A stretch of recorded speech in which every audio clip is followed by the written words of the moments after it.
दोस्तों जय माता दी।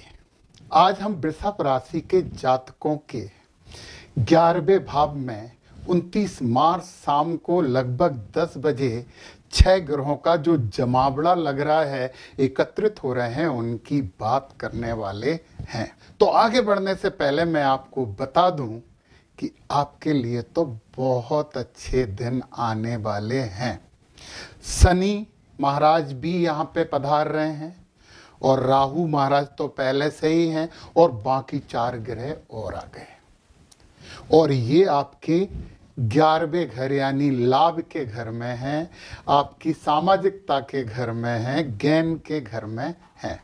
और एक और अच्छी खुशखबरी आपके लिए ये है कि जितने भी बुरे ग्रह होते हैं वो सब इस 11वें भाव में शुभ फल प्रदान करते हैं। ये उपचय भाव होता है, उपछाया भाव भी इसे कहा जाता है। अब थोड़ी सी डराने वाली बात भी कर दूं कि जब इस घर में शनि और राहु दोनों एकत्रित होंगे और शनि और राहु आपके इस घर में 18 मई तक साथ रहेंगे, 18 मई तक, तो ये पिशाच योग बनता है। और पिशाच योग के हमारे ज्योतिष विज्ञान में बहुत बुरे बुरे फल बताए गए हैं, परंतु आप एक बात ध्यान से सुनिए कि राहु और शनि मित्र हैं और उपचय भाव में हैं, तो ये अच्छे फल देंगे।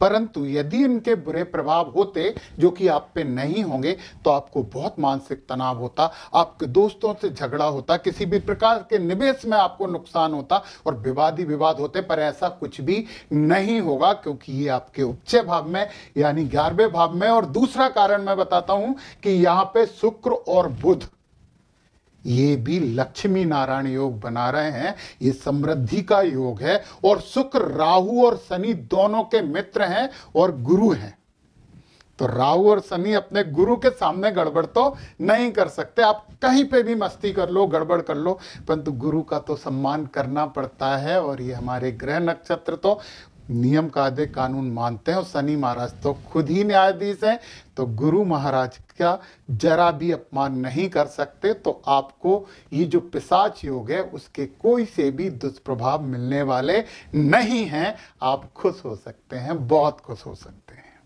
लक्ष्मी नारायण योग से उन्नति आपको प्राप्त होगी।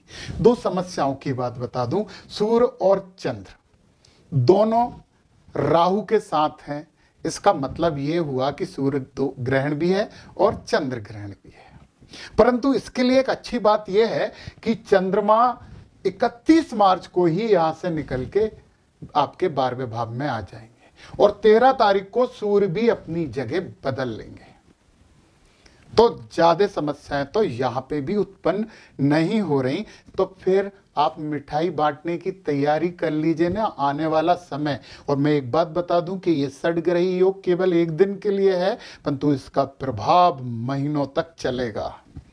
इसलिए खुश भी हो सकते हो, थोड़े से संतुष्ट भी हो सकते हो, थोड़ा मानसिक तनाव जरूर आपको रहेगा, थोड़ा सा विवाद होने की संभावना है, परंतु आप उसे, चूंकि आप शुक्र ये भी तो गुरु हैं, इस राशि के जातक हो तो बुद्धिमत्ता तो आप में है और कलाकारी से बीच के रास्ते निकालने भी आपको आते हैं, परंतु आप लोगों के लिए बड़ी सहयोग की भावना तो रखते हैं।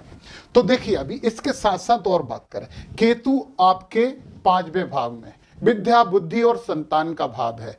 आध्यात्मिकता की सोच आएगी, ये ध्वजा होते हैं, सिर इनका नहीं होता है और ये सबसे बड़ा आध्यात्मिकता का कोई कारक है ना कुंडली में, वो केतु महाराज है। तो इनसे आपकी बुद्धि में एक आध्यात्मिकता आएगी, आपके बच्चे भी थोड़े से धर्म कर्म की तरफ प्रवृत्त होंगे।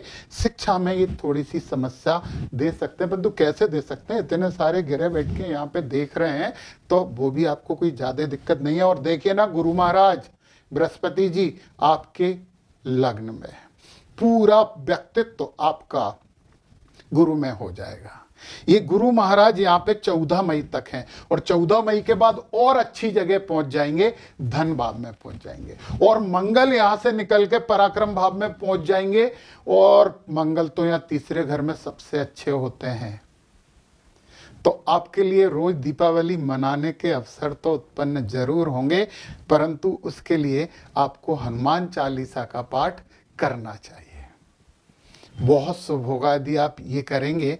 महिलाओं का सम्मान करें। गरीब, दिव्यांग, सफाई कर्मी और विधवा महिला की किसी भी हालत में सहायता करते रहें, सदैव सहायता करते रहें, भरसक सहायता करते रहें। जितनी आप में क्षमता है उतनी क्षमता से सहायता करते रहें। ये दिन दुगनी और रात चौगनी तरक्की करवाने का एक तरीका है आपके लिए। फिर इसके बाद पीपल के पेड़ के नीचे दीपक लगाकर उसके 7 परिक्रमा लगाएं। अब दिन कौन सा है? ये दिन शनिवार भी हो सकता है, गुरुवार भी हो सकता है, शुक्रवार भी हो सकता है, परंतु यदि ऐसा काम आप शनिवार को करेंगे तो बहुत उचित और अच्छा होगा। तो दोस्तों, मेरे पास तो आपके लिए खुशखबरियों का पिटारा ही पिटारा है। तो आने वाले बहुत अच्छे समय के लिए आपको बहुत बहुत शुभकामनाएं और जय माता दी।